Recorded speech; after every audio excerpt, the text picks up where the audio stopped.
গণ অভ্যুত্থানের নেতৃবৃন্দ, জাতীয় নাগরিক পার্টির নেতৃবৃন্দ আজ ঝালকাঠিতে এসেছে, আপনাদের দুয়ারে এসেছে, আপনাদের কাছে এসেছে।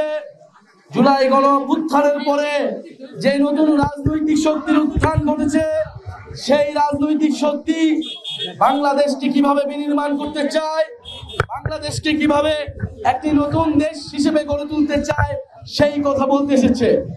প্রিয় ঝালকাঠিবাসী, আপনারা জানেন 2024 সালে বাংলাদেশের সন্তানেরা, বাংলাদেশের ছাত্র জনতা বুকের রক্ত ঢেলে দেশের জন্য স্বাধীনতা এবং মুক্তি নিয়ে এসেছেন।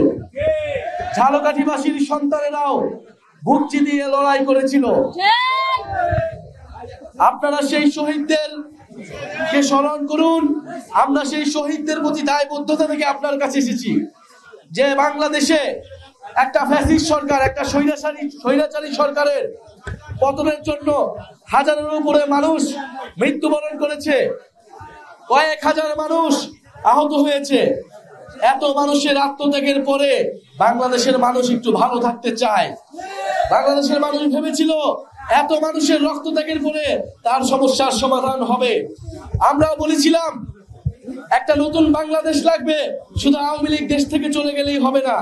আওয়ামী লীগের যেই সিস্টেম, যেই দুর্নীতি, যেই চাঁদাবাজি, যেই মাফিয়ার সিস্টেম, সেই সিস্টেমকেও বদলাইতে হবে। কিন্তু আমরা দেখতেছি যে বাংলাদেশে সেই সিস্টেম এখনো বদলায় নাই। ফলে আমরা আবারও রাজপথে নেমে এসেছি। আমরা আবারও আপনাদের কাছে কথা বলতেছি, আমরা আবারও বলতেছি আমরা রাজপথে আছি, আমরা রাজপথে থাকবো।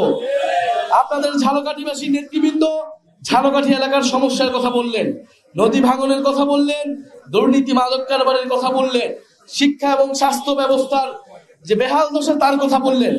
আমরা চাই এমন একটা রাজনৈতিক দল আমরা তৈরি করতে চাই, যেই দলটা হবে গণমানুষের দল, যেই দলটা মানুষের সমস্যা নিয়ে কাজ করবে, মানুষের পাশে দাঁড়াবে, মানুষের মর্যাদা নিশ্চিত করবে। আমরা কোনো চাঁদাবাজদের, সন্ত্রাসীদের, দুর্নীতি মাফিয়া ব্যবসায়ীদের কোন দল হইতে চাই না। আমরা চাই যেই দল আপনার কথা বলবে, আপনার সমস্যার কথা বলবে এবং আপনার সমর্থনে যেই দল পরিচালিত হবে। জাতীয় নাগরিক পার্টি গণ অভ্যুত্থানের মধ্য থেকে তৈরি হওয়া সেরকম একটি দল।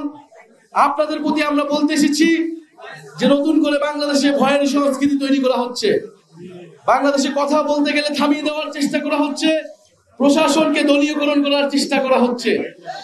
আমরা বলতে চাই এই ধরনের ষড়যন্ত্র করে, এই ধরনের পায়তারা করে কোনো লাভ হবে না।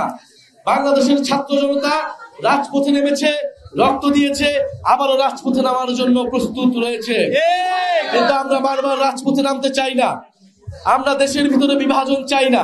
মতপার্থক্য থাকবে, প্রতিদ্বন্দ্বিতা থাকবে, কিন্তু দেশের স্বার্থে সবাই ঐক্যবদ্ধ হবে, এটাই ছিল আমাদের প্রত্যাশা।